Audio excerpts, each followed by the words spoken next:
Hello student, कैसे हैं आप लोग। स्वागत है आपका आपके अपने परिवार पीएम टेक साइंस में। आज के इस वीडियो में विभिन्न इंजीनियरिंग एग्जाम में पूछे गए क्वेश्चन सॉल्व करेंगे। तो आइए हम लोग स्टार्ट करते हैं। और स्टार्ट करने से पहले चैनल पर नए हो तो चैनल को सब्सक्राइब कर लें और शेयर करना ना भूलें। तो यहाँ पर पहला क्वेश्चन दिया है कि कुछ विद्युत धारा जो आवधिक रूप से प्रतिवर्तित हो जाती है उसे क्या कहा जाता है।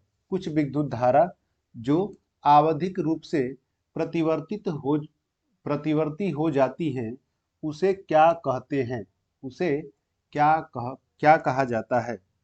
तो यहाँ पर देखिए, दिष्ट धारा, तापीय धारा, कम कंपायमान धारा और प्रत्यावर्ती धारा। तो यहाँ पर जो आवधिक रूप से परिवर्तित होता है वो आपका होता है प्रत्यावर्ती धारा। ठीक है, प्रत्यावर्ती धारा एसी, अल्टरनेटिंग करंट, जो समय के अनुसार इसके परिमाण व दिशा, समय के अनुसार परिमाण व दिशा दोनों बदलते रहते हैं। परिमाण व दिशा दोनों बदलते रहते हैं।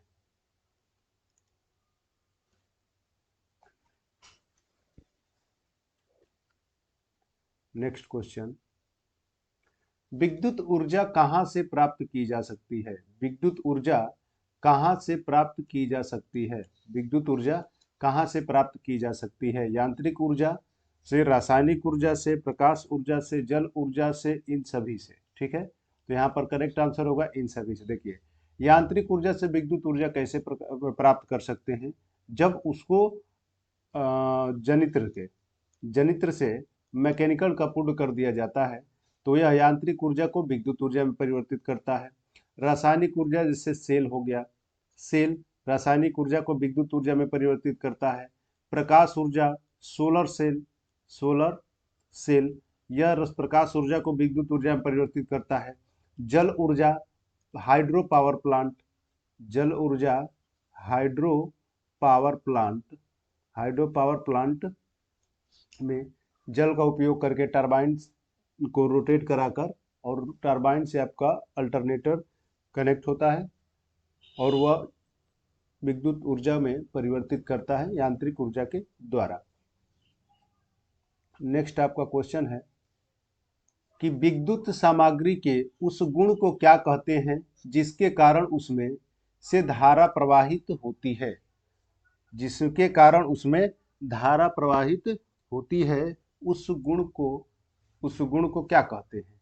तो जिसमें विद्युत धारा प्रवाहित होती है उस गुण को क्या कहते हैं, चालकता। उस गुण को कहा जाता है चालकता। जिसमें विद्युत धारा का प्रवाह होता है वह आपका चालकता होता है, कंडक्टेंस। ठीक है, नेक्स्ट, विद्युत क्षेत्र में इलेक्ट्रॉन की गति होती है। विद्युत क्षेत्र में इलेक्ट्रॉन की गति होती है।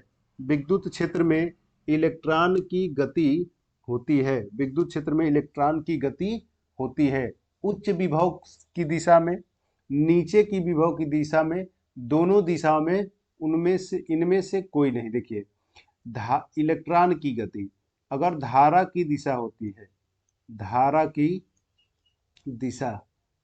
दिशा होती है तो हाई पोटेंशियल से लो पोटेंशियल की तरफ विद्युत धारा का प्रवाह होता है।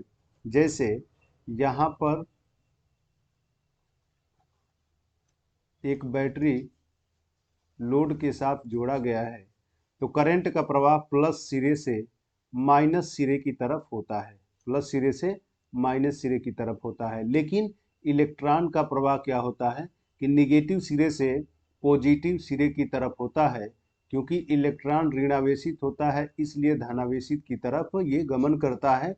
और सदैव इलेक्ट्रॉन धारा की दिशा के विपरीत दिशा में होता है। सदैव इलेक्ट्रॉन धारा के विपरीत दिशा में होता है, यानी उच्च विभव की ओर इलेक्ट्रॉन का प्रवाह होगा। तो यहाँ पर ऑप्शन हो जाएगा ऊंचे विभव की दिशा में, ऊंचे विभव की दिशा में। नेक्स्ट क्वेश्चन है समांतर और संवाहक की प्लेटों के मध्य विद्युत तीव्रता E, प्रयुक्त वोल्टेज V और प्लेटों के बीच की दूरी स्मॉल d के मध्य संबंध स्थापित होता है। संबंध स्थापित होता है। ठीक है, तो यहाँ पर E इक्वल टू V अपान में D, यहाँ पर संबंध होता है, ये सूत्र होता है E इक्वल टू V अपान में D। D प्लेटों के बीच की दूरी है, V आपका वोल्टेज होता है, सप्लाई वोल्टेज होता है, और E विद्युत तीव्रता। ठीक है, विद्युत तीव्रता होती है प्लेटों के मध्य। तो यहाँ पर ए ऑप्शन करेक्ट होगा। नेक्स्ट, 1 सेंटीमीटर की दूरी पर दो प्लेटों के बीच विभवांतर 10 वोल्ट है, तो प्लेटों के बीच विद्युत क्षेत्र होगा। प्लेटों के बीच विद्युत क्षेत्र होगा। प्लेटों के बीच विद्युत क्षेत्र होगा। यहाँ पर सेंटीमीटर की दूरी पर ये डी का मान कितना दिया है, 1 सेंटीमीटर। वोल्टेज दिया है आपका 10 वोल्ट।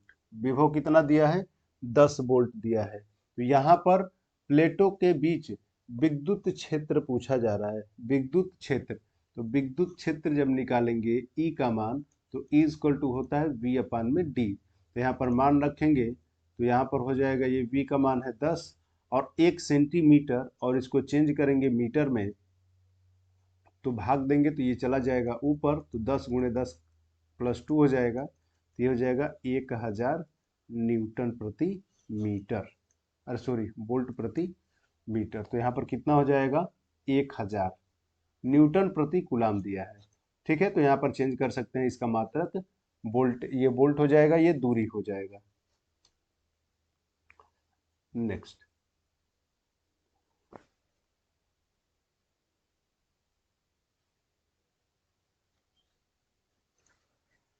निम्न में से क्या एक वेक्टर राशि है। निम्न में से क्या एक वेक्टर राशि है। सदिश राशि कौन है, सदिश राशि।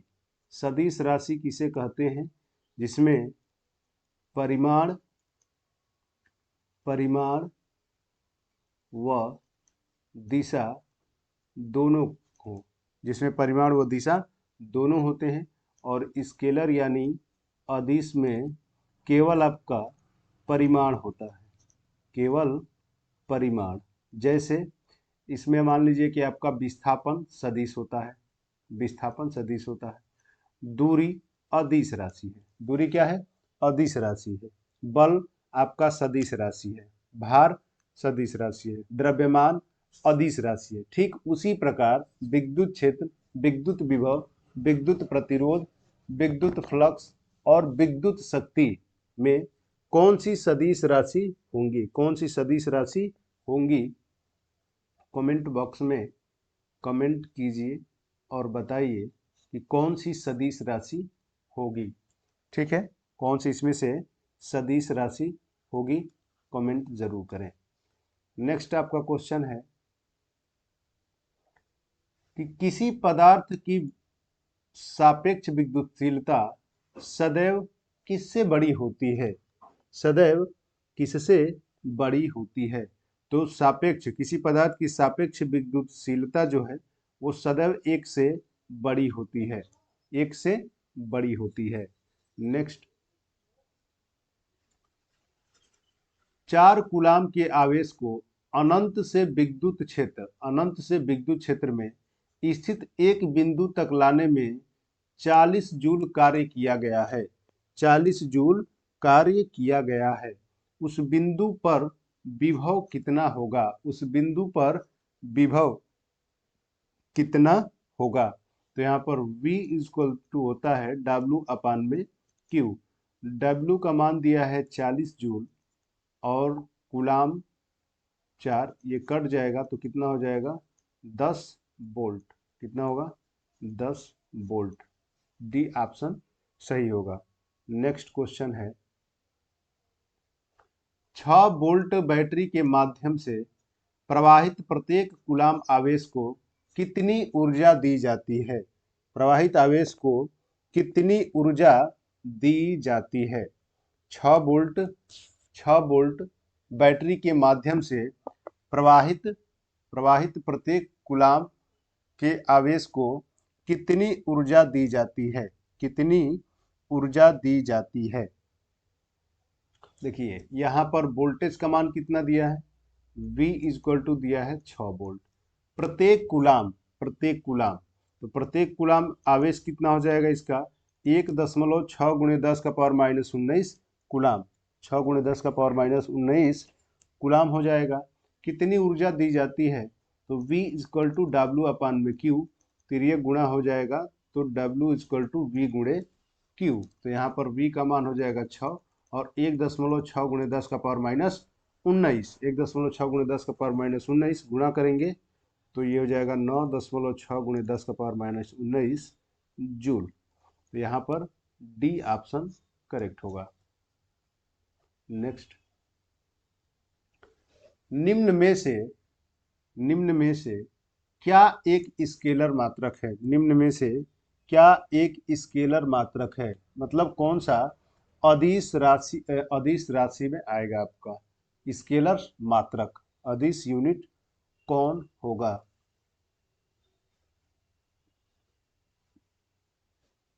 यहाँ पर इलेक्ट्रिक फील्ड तीव्रता, अभी जस्ट आपको बताए थे कि स्केलर में अदिश राशि है तो इसमें आपका केवल परिमाण होगा। इलेक्ट्रिक विस्थापन घनत्व, इलेक्ट्रोलिटिक विस्थापन घनत्व, विद्युत विभव बल और इलेक्ट्रिक करंट। तो यहाँ पर C और E जो है ये आपका स्केलर यानी ये अदिश राशि है। ये क्या है, अदिश राशि है, बट ये सदिश राशि है। ठीक है, इस पे एरो लगा होता है विद्युत क्षेत्र की तीव्रता, इलेक्ट्रिक फील्ड यानी विद्युत क्षेत्र की तीव्रता, बल आपका भी ये सदिश राशि है और इलेक्ट्रोलिटिक विस्थापन घनत्व भी सदिश राशि है। नेक्स्ट क्वेश्चन, एक स्थिर विद्युत फील्ड के विरुद्ध एक इकाई चार्ज को दो बिंदुओं के बीच स्थानांतरित करने पर किया जाने वाला कार्य है। एक स्थिर विद्युत फील्ड के विरुद्ध एक इकाई चार्ज को दो बिंदुओं के बीच स्थानांतरित करने पर किया जाने वाला कार्य है, किया जाने वाला कार्य है। तो यहाँ पर विद्युत फील्ड के विरुद्ध जो इलेक्ट्रिक चार्ज को दो बिंदुओं के बीच स्थानांतरित किया जाता है वहां पर आपका क्या होता है, विभव। क्या होता है, विभव यानी वोल्टेज, जिसके द्वारा एक स्थान से दूसरे स्थान तक आवेश को स्थानांतरित करते हैं। तो क्या होगा इसका, वोल्टेज। ठीक है, वोल्टेज। यहाँ पर करंट का यूनिट एम्पियर, रेजिस्टेंस का यूनिट होता है ओम, पावर का यूनिट होता है वाट और रिएक्टेंस का यूनिट क्या होगा कमेंट करके बताइए। रिएक्टेंस का यूनिट क्या होगा, एक्स से व्यक्त करते हैं रिएक्टेंस को, इंडक्टिव होगा तो एक्सएल, कैपेसिटिव होगा तो एक्सी से। नेक्स्ट आपका है कि एक संभावित अंतर 12 वोल्ट के साथ दो बिंदुओं पर 2 कूलाम के चार्ज को स्थानांतरित करने में कितना काम कर सकता है, स्थानांतरित करने में कितना काम कर सकता है। तो W बराबर V गुणे Q होगा, V का मान 12 वोल्ट और Q का मान है 2, तो कितना हो जाएगा ये 24 जूल। कितना कार्य काम कर सकता है, 24 जूल। नेक्स्ट क्वेश्चन, एक चालन गोला के अंदर निम्न में से क्या स्थिर रहता है। एक चालन गोला के अंदर निम्न में से क्या स्थिर रहता है।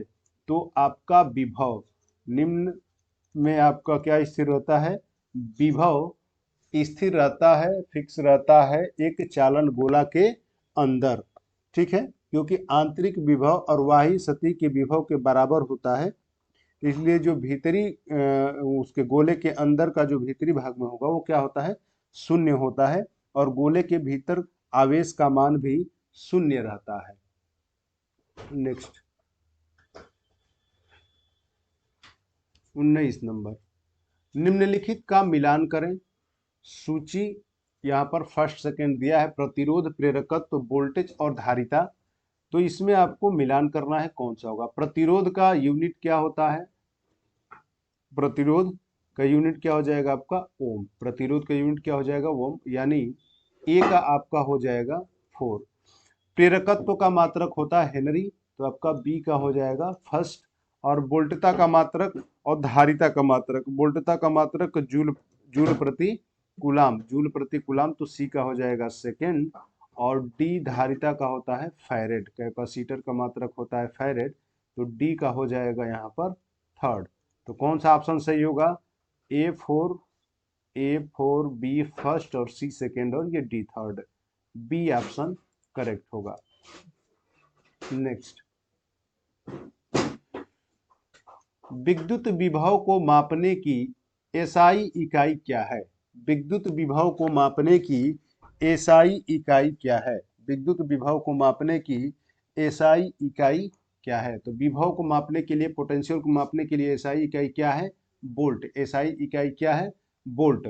प्रतिरोध आर से व्यक्त करते हैं और इसका मात्रक ओम होता है, ओम प्रतिरोध का मात्रक होता है, और एम्पियर आपका करंट का मात्रक होता है।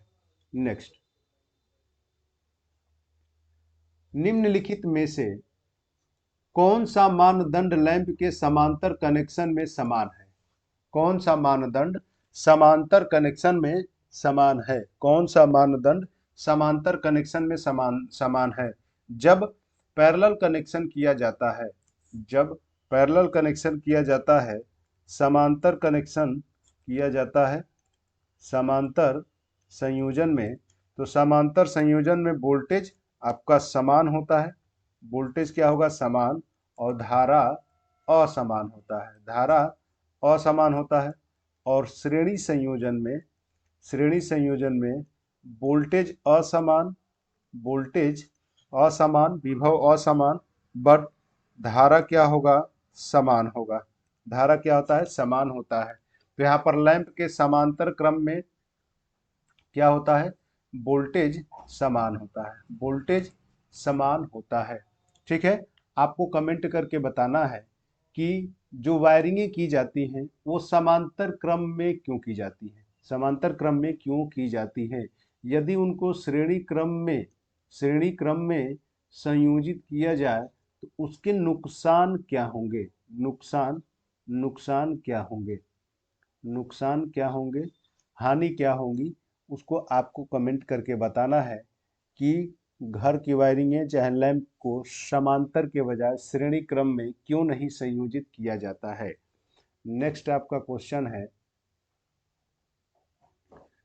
कि एक परिपथ में दो बिंदुओं के बीच विद्युत धारा का संचालन करने के लिए आवश्यक वोल्टेज को क्या कहा जाता है। आवश्यक वोल्टेज को क्या कहा जाता है, आवश्यक वोल्टेज को क्या कहा जाता है। तो जब दो बिंदुओं के बीच विद्युत धारा का संचालन होता है तो उसे कहा जाता है विभवांतर, पोटेंशियल डिफरेंस क्या कहा जाता है, विभवांतर कहा जाता है। नेक्स्ट क्वेश्चन है कि निम्नलिखित में से क्या ईएमएफ उत्पन्न करने की विधि नहीं है। इलेक्ट्रोमोटिव फोर्स, ईएमएफ उत्पन्न करने की विधि नहीं है, ईएमएफ उत्पन्न करने की विधि नहीं है।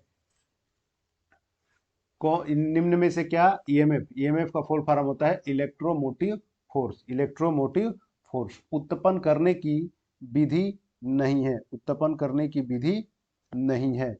तो यहाँ पर उत्पन्न करने की विधि क्या है, सी इसमें से नहीं है, ईएमएफ करने की नहीं है। ये रासायनिक सेल, विद्युत चुंबकीय प्रेरण, जनरेटर के लिए दो समान धातुओं के जंक्शनों को गर्म करना, इनमें से कोई नहीं, इनमें से कोई नहीं। तो यहाँ पर क्या हो जाएगा आपका सी करेक्ट आंसर होगा। धातु पट्टी के दोनों सिरों को रगड़ना, धातु के दोनों पट्टी सिरों को रगड़ना।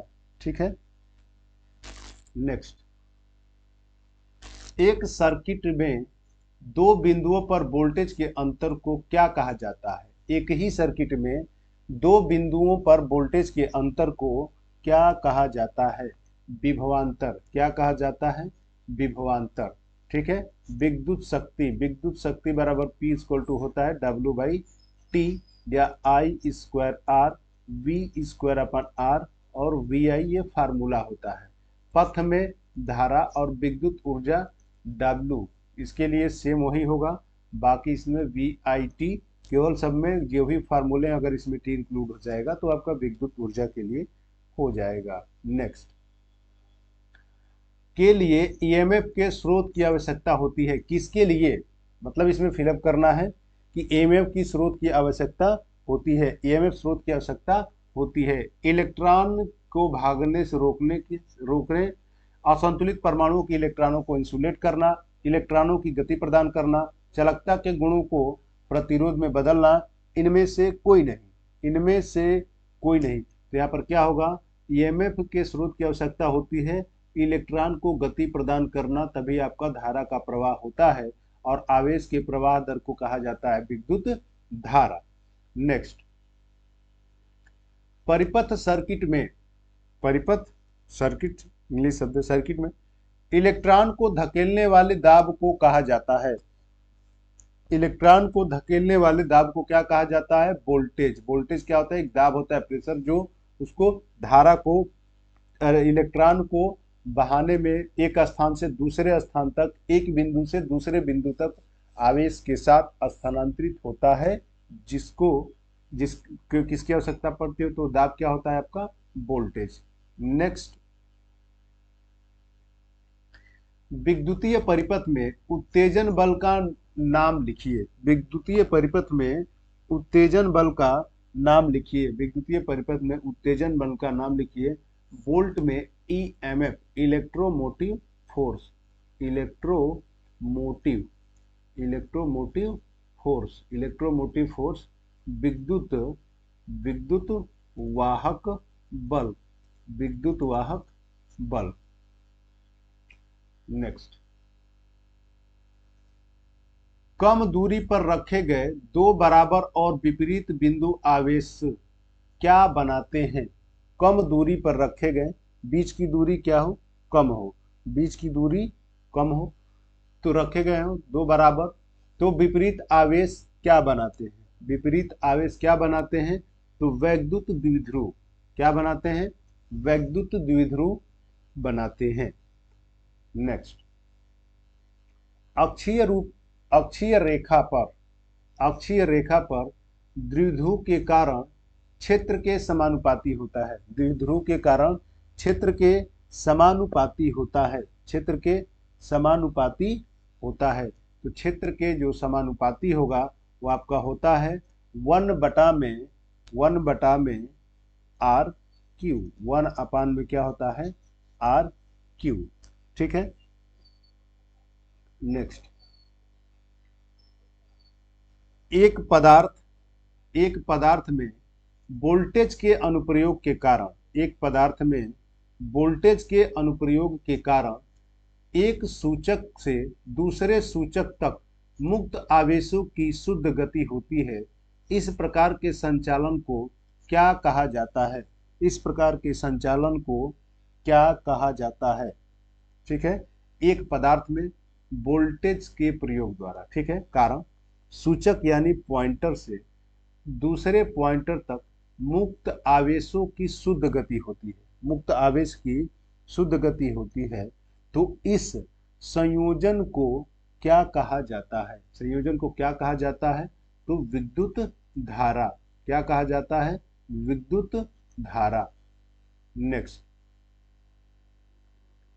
सर्किट में इलेक्ट्रॉनों का प्रवाह, सर्किट में इलेक्ट्रॉनों का प्रवाह को उत्पन्न करता है। सर्किट में इलेक्ट्रॉन का प्रवाह, सर्किट में इलेक्ट्रॉन का प्रवाह किसको उत्पन्न करता है, तो इलेक्ट्रॉन का प्रवाह विद्युत करंट को उत्पन्न करता है। I = Q/T, और Q के लिए एक फार्मूला होता है Ne, N इलेक्ट्रॉन की संख्या और E इलेक्ट्रॉन का आवेश। नेक्स्ट क्वेश्चन, धारा प्रवाह के परंपरागत सिद्धांत के अनुसार धारा प्रवाहित होती है, धारा प्रवाहित होती है, धारा प्रवाहित होती है। तो धारा आपके सदैव पॉजिटिव से निगेटिव की ओर, सदैव पॉजिटिव से निगेटिव की ओर धारा का प्रवाह होता है, धारा का प्रवाह होता है, और इलेक्ट्रॉन का प्रवाह निगेटिव से पॉजिटिव की तरफ होता है, निगेटिव से पॉजिटिव की तरफ होता है। नेक्स्ट, इलेक्ट्रॉन के प्रवाह को कहा जाता है, इलेक्ट्रॉन के प्रवाह को कहा जाता है, इलेक्ट्रॉन के प्रवाह को कहा जाता है, इलेक्ट्रॉन के प्रवाह को धारा कहा जाता है, विद्युत धारा कहा जाता है। आवृत्ति, आवृत्ति किसका, आवृत्ति का मात्रक क्या होता है, हर्ट्ज, आवृत्ति का मात्रक होता है हर्ट्ज, वोल्टेज का मात्रक वोल्ट, और प्रतिरोध का मात्रक ओम। ठीक है। नेक्स्ट, किसी चालक के लिए, किसी चालक के लिए विद्युत धारा घनत्व का उचित संबंध निम्नलिखित में से किसके द्वारा किया जाता है, निम्नलिखित में से किसके द्वारा किया जाता है। धारा घनत्व को व्यक्त किया जाता है जे से, धारा घनत्व को व्यक्त किया जाता है जे से, और जे इक्वल टू होता है आई अपान में ए, आई अपान में ए।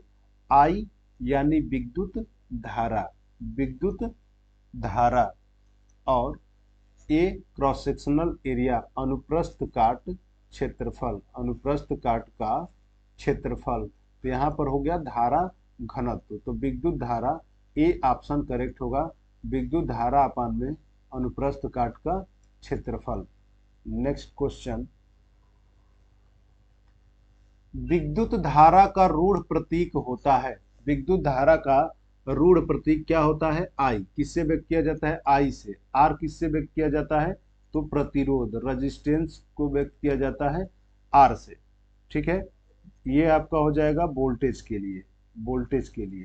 और कमेंट करके बताइए कि डब्ल्यू के लिए क्या होगा, डब्ल्यू किसके लिए व्यक्त किया जाता है, डब्ल्यू किसके लिए व्यक्त किया जाता है, कमेंट करके बताइए। नेक्स्ट क्वेश्चन, एक एम्पियर, एक एम्पियर विद्युत धारा को किसके प्रवाह के रूप में परिभाषित किया जा सकता है, एक एम्पियर विद्युत धारा को किसके प्रवाह के रूप में परिभाषित किया जा सकता है, परिभाषित किया जा सकता है क्या, एक एम्पियर, एक एम्पियर की विद्युत धारा, एक एम्पियर की विद्युत धारा। तो यहाँ पर I इक्वल टू होता है Q बाई टी, यानी एक एम्पियर लाने के लिए आवेश बराबर भी 1 होना चाहिए और टी बराबर समय भी 1 होना चाहिए।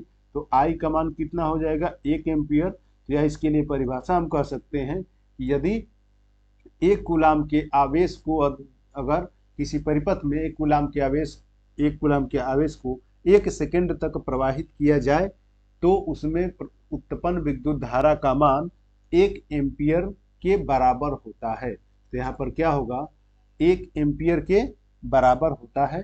तो 1 कूलाम प्रति सेकेंड, 1 कूलाम प्रति सेकेंड। ठीक है, तो यहाँ पर कौन सा हो जाएगा, बी। नेक्स्ट, बहुत ही सिंपल सा क्वेश्चन है कि विद्युत धारा का एसआई इकाई क्या है, लेकिन आप देख रहे हैं कितने बार एग्जाम में पूछा गया है। 19 में यूपीपीसीएल के 19 में पूछा गया है, प्लांट असिस्टेंट में 2018 में पूछा गया है। क्या होता है, आप कमेंट करके बताइए, विद्युत धारा का एसआई यूनिट क्या होगा। ठीक है, आपको इसमें ए बी सी डी जो भी ऑप्शन दिया है, इन सभी ऑप्शनों के बारे में बताना है आपको। क्रम से आप कमेंट करके बताइए, ए के लिए, बी के लिए, सी और डी के लिए किसके किसके मात्रक हैं। नेक्स्ट, किसी भी तार में धारा का प्रवाह किस कारण से होता है, किसी भी तार में, किसी भी तार में धारा का प्रवाह किस कारण से होता है, किसी भी तार में धारा का प्रवाह किस कारण से होता है, किस कारण से होता है, तो ऋण आवेश की गति से। ठीक है, ऋण आवेश की गति से धारा का प्रवाह होता है।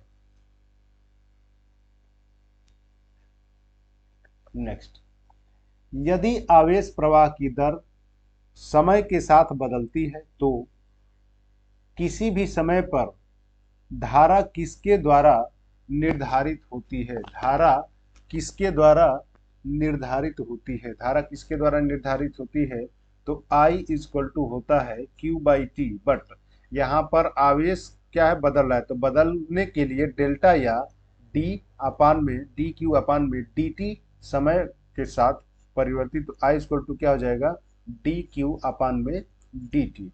ठीक है, नेक्स्ट, निम्नलिखित में से कौन सा सही है, निम्नलिखित में से कौन सा सही है, निम्नलिखित में से यहाँ पर देखिए मिली एम्पियर माइक्रो एम्पियर से छोटा है, मिली एम्पियर माइक्रो एम्पियर से छोटा है, ये गलत होगा। क्यों, क्योंकि मिली में होता है, यहीं पर एक ही बार लिख देते हैं, बाकी सब हो जाएगा 10⁻³ और माइक्रो के लिए होता है 10⁻⁶, तो ये बड़ा हो जाएगा, तो ये गलत होगा। एम्पियर मिली माइक्रो एम्पियर से छोटा है, ये भी गलत होगा। एम्पियर माइक्रो, ये भी गलत होगा। माइक्रो एम्पियर मिली एम्पियर से क्या होता है, छोटा, 10⁻⁶ जो होगा वो छोटा होगा 10⁻³ एम्पियर से, तो यहाँ पर कौन सा ऑप्शन हो जाएगा, डी। नेक्स्ट, 50 कूलाम आवेश 5 सेकेंड की अवधि तक संवाहक में प्रवाहित होने पर धारा का मान क्या होगा, धारा का मान क्या होगा। 50 कूलाम आवेश 5 सेकेंड तक, 5 सेकेंड तक आई का मान है 50, क्यू का मान है 50 कूलाम, टी का मान है 5 सेकेंड, तो धारा का मान आई इक्वल टू क्यू अपान में टी, ये हो जाएगा 50 और टी का मान हो जाएगा 5, ये कट जाएगा, तो आई इक्वल टू कितना हो जाएगा, 10 एम्पियर। कितना हो जाएगा यहाँ पर, 10 एम्पियर। नेक्स्ट,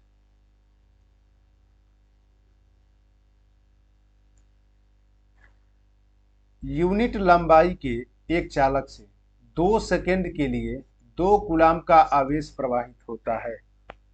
यूनिट लंबाई के एक चालक से 2 सेकेंड के लिए 2 कूलाम का आवेश प्रवाहित होता है, 2 कूलाम का आवेश प्रवाहित होता है। इससे प्रवाहित होने वाली धारा क्या होगी, इससे प्रवाहित होने वाली धारा क्या होगी, इससे प्रवाहित होने वाली धारा क्या होगी। यूनिट लंबाई के एक चालक में 2 सेकेंड, टी इक्वल टू कितना है, 2 सेकेंड, कूलाम कितना है आपका, क्यू इक्वल टू 2 कूलाम का आवेश प्रवाहित हो रहा है, तो धारा बराबर क्यू अपान में टी, मतलब 2/2 कट करके कितना हो जाएगा आपका, 1 एम्पियर। कितना हो गया, 1 एम्पियर। नेक्स्ट, 60 माइक्रो एम्पियर की धारा मिली एम्पियर में कितनी होगी, 60 माइक्रो एम्पियर की धारा मिली एम्पियर में कितनी होगी, मिली एम्पियर में कितनी होगी। देखिए 60 माइक्रो एम्पियर की धारा को हम लिख सकते हैं 60 गुणे 10⁻⁻6 एम्पियर, तो यहाँ से हम इसको चेंज कर दें 10⁻³ गुणे 10⁻³ एम्पियर, तो ये 60 गुणे 10⁻³ और यहाँ पर 10⁻³ को हम मिली एम्पियर लिख सकते हैं, और जब इसका गुणा करेंगे ये हो जाएगा 0.06 मिली एम्पियर। तो यहाँ पर कौन सा करेक्ट ऑप्शन होगा आपका, ए। ठीक है, नेक्स्ट क्वेश्चन, विद्युत की गति कितनी होती है, विद्युत की गति कितनी होती है, विद्युत की गति कितनी होती है। तो विद्युत की गति लगभग प्रकाश की चाल के बराबर होती है, 3 गुणे 10⁸ मीटर प्रति सेकेंड, मीटर प्रति सेकेंड। बट यहाँ पर आंसर किस में दिया है, मील प्रति सेकेंड में, किस में दिया है, मील प्रति सेकेंड में। तो यहाँ पर 1 मील बराबर 1600 मीटर होता है, 1 मील बराबर 1600 मीटर होता है। तो 1 मीटर में, अगर 1 मीटर में चेंज किया जाए तो ये क्या हो जाएगा, 1/1600, तो ये हो जाएगा आपका मील में। ठीक है, ये हो जाएगा मील में। तो यहाँ पर चेंज करेंगे तो 3 गुणे 10⁸ और अपान में 1600 गुणा करेंगे तो यहाँ पर ये कट जाएगा।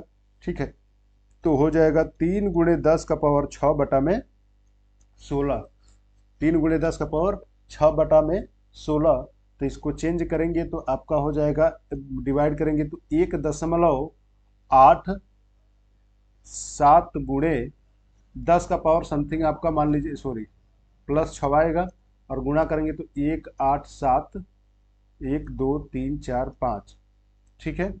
लगभग मान लीजिए कि 6 समथिंग आपका आ जाएगा, 186 तक आ जाएगा। यहाँ पर निकटतम मान लेंगे तो आपका 186 मील प्रति सेकंड लगभग। सॉरी सॉरी, गलती हो गया यहाँ पर।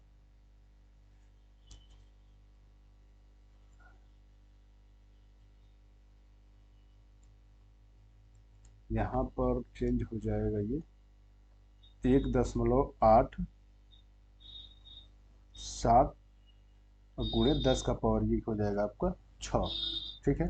तो यहाँ से डिवाइड करके इसको गुणा करेंगे तो 2 स्थान बदल जाएगा, तो ये हो जाएगा 8 7, लगभग इसमें 6 दिया है तो यही सही होगा, 7 तक हो सकता है। नेक्स्ट, घरेलू उपकरण सामान्यतः इनमें से किस पर काम करने के लिए डिजाइन किए जाते हैं? घरेलू उपकरण सामान्यतः इनमें से किस पर काम करने के लिए डिजाइन किए जाते हैं? किस पर काम करने के लिए डिजाइन किए जाते हैं? तो एसी पर कार्य करने के लिए डिजाइन किए जाते हैं। घरेलू उपकरण सामान्यतः एसी पर ही कार्य करने के लिए डिजाइन किए जाते हैं। नेक्स्ट क्वेश्चन, जब विद्युत धारा धात्विक कंडक्टर से होकर गुजरती है, जब विद्युत धारा धात्विक कंडक्टर से होकर गुजरती है तो तापमान किस कारण बढ़ जाता है? तापमान किस कारण बढ़ जाता है? तापमान किस कारण बढ़ जाता है? तो चालन इलेक्ट्रॉनों और परमाणुओं के बीच टकराव के कारण तापमान बढ़ जाता है। नेक्स्ट क्वेश्चन दिया है कि एक परिपथ में प्रवाहित विद्युत धारा उत्पन्न करती है। एक परिपथ में प्रवाहित विद्युत धारा उत्पन्न करती है। एक परिपथ में प्रवाहित विद्युत धारा उत्पन्न करती है। तापीय प्रभाव, रासायनिक प्रभाव, चुंबकीय प्रभाव और डी उपरोक्त सभी।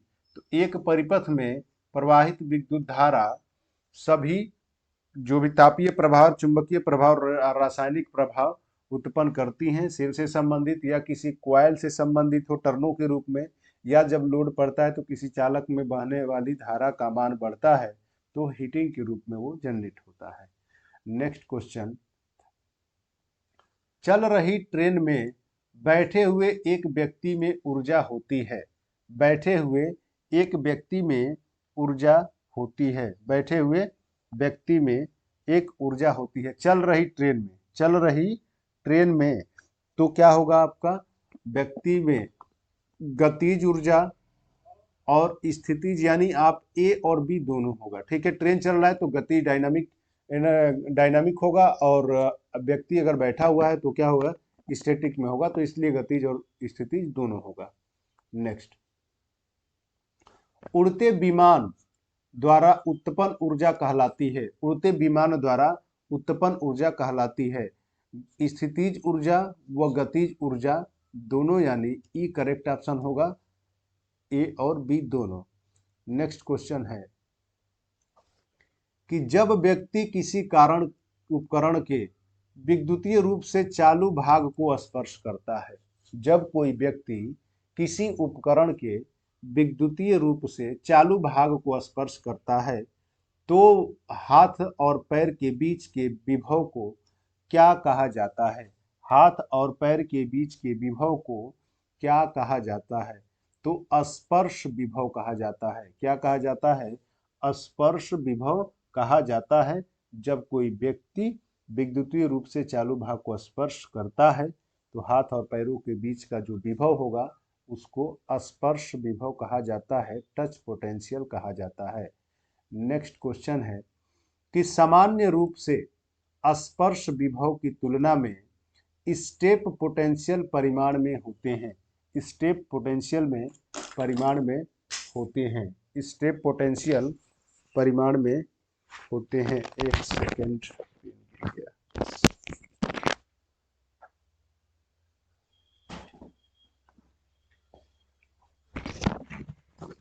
हाँ क्या होगा? 1 सेकेंड से परिमाण में होते हैं। तो आप इसको कमेंट करके बताइए कि इसका आंसर क्या होगा। छोटे, अत्यधिक उच्चतर होगा, या उच्चतर या बराबर, कौन सा होगा? कमेंट बॉक्स में कमेंट कीजिए। नेक्स्ट क्वेश्चन, किसी कंडक्टर में किसकी वजह से इलेक्ट्रिक करंट गुजरने पर ऊष्मा उत्पन्न होती है? ऊष्मा उत्पन्न होती है तो किसकी वजह से होती है? तो रेजिस्टेंस के कारण। किसकी वजह से होती है? रेजिस्टेंस के कारण। क्यों? क्योंकि रेजिस्टेंस जो है वो विद्युत धारा के प्रवाह का विरोध करता है, और विरोध के कारण रेजिस्टेंस जितना ज्यादा होगा उसका पावर लॉस उतना ही ज्यादा होता है। रिएक्टेंस का मात्रक होता है ओम, कैपेसिटेंस का मात्रक होता है फेरेड, और इंडक्टेंस का मात्रक होता है हेनरी, और इम्पीडेंस यानी प्रतिबाधा का मात्रक क्या होता है? कमेंट करके बताइए क्या होगा। नेक्स्ट क्वेश्चन, आदर्श रूप में नियतांक वोल्टेज स्रोत में होना चाहिए। आदर्श रूप मतलब आइडियल वोल्टेज सोर्स जो होता है उसमें होना चाहिए, क्या होना चाहिए? आइडियल वोल्टेज सोर्स का रेजिस्टेंस क्या होता है? अनंत प्रतिरोध, शून्य प्रतिरोध, अनंत धारिता, इनमें से कोई नहीं। इनमें से कोई नहीं तो क्या होता है? शून्य प्रतिरोध। आइडियल वोल्टेज सोर्स के लिए शून्य प्रतिरोध, और आइडियल करंट सोर्स के लिए क्या होता है? अनंत। आइडियल करंट सोर्स के लिए, आइडियल करंट सोर्स के लिए क्या होता है? अनंत। नेक्स्ट क्वेश्चन, किसी भी बिंदु पर पृथ्वी की विद्युत विभव को पारंपरिक रूप से क्या लिया जाता है? विद्युत रूप को पारंपरिक रूप से क्या लिया जाता है? विद्युत विभव को पारंपरिक रूप से क्या लिया जाता है? पारंपरिक रूप से क्या लिया जाता है? तो पारंपरिक रूप से क्या लिया जाता है? जीरो। ठीक है, ग्राउंड का पोटेंशियल जो होता है वो क्या होता है? शून्य लिया जाता है। ठीक है, तो ये आपका लास्ट क्वेश्चन था। वीडियो आपको कैसा लगा आप कमेंट करके जरूर बताएं। अगर वीडियो अच्छा लगा हो तो ज़्यादा से ज़्यादा शेयर करें, और लाइक और कमेंट करना ना भूलें। ठीक है, धन्यवाद।